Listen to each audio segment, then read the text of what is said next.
വർക്കല വർക്കല പാപനാശം ചരിത്രം പ്രധാനമായും ജനാർദ്ദന സ്വാമി ക്ഷേത്രവുമായും പുരാണ കഥകളുമായും ബന്ധപ്പെട്ടിരിക്കുന്നു.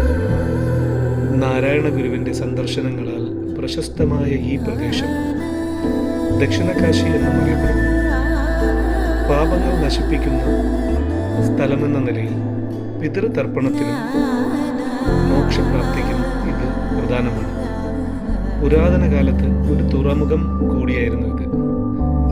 ഗ്രീക്ക് രേഖകളിൽ ബാലീത എന്ന് ഇതിനെക്കുറിച്ച് പരാമർശിക്കുന്നു. പ്രധാന ചരിത്ര വിവരങ്ങൾ ഇങ്ങനെയാണ്. ജനാർദ്ദന സ്വാമി ക്ഷേത്രം 2000 വർഷം പഴക്കമുള്ള ഈ ക്ഷേത്രം വിഷ്ണുവിനായി സമർപ്പിക്കപ്പെട്ടതാണ്.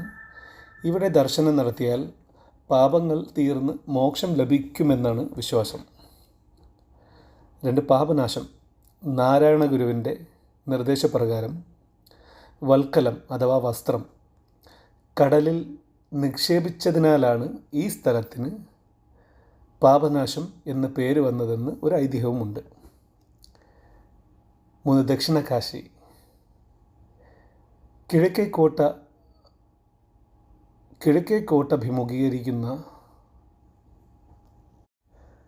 കിഴക്കേക്കോട്ടഭിമുഖമായിരിക്കുന്ന വിഷ്ണു ക്ഷേത്രം വാരണാസിയിലെ കാശിക്ക് സമാനമായി ദക്ഷിണകാശി അഥവാ തെക്കൻ കാശി എന്നറിയപ്പെടുന്നു. പുരാതന തുറമുഖം. പുരാതന ഗ്രീക്ക് രേഖകളിൽ ബാലീത എന്ന പേരിൽ ഈ പ്രദേശം ഒരു പ്രധാന വാണിജ്യ തുറമുഖമായിരുന്നുവെന്ന് സൂചനയുണ്ട്. നാരായണ ഗുരു.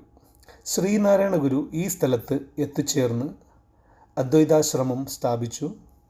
അദ്ദേഹത്തിൻ്റെ സന്ദർശനങ്ങൾ വർക്കലയുടെ ആത്മീയ പ്രാധാന്യം വർദ്ധിപ്പിച്ചു. ബലിതർപ്പണം. കർക്കടക വാവിനും മറ്റ് പ്രധാന ദിവസങ്ങളിലും പിതൃബലി നടത്താൻ നിരവധി ആളുകൾ പാപനാശം ബീച്ചിലെത്തുന്നു.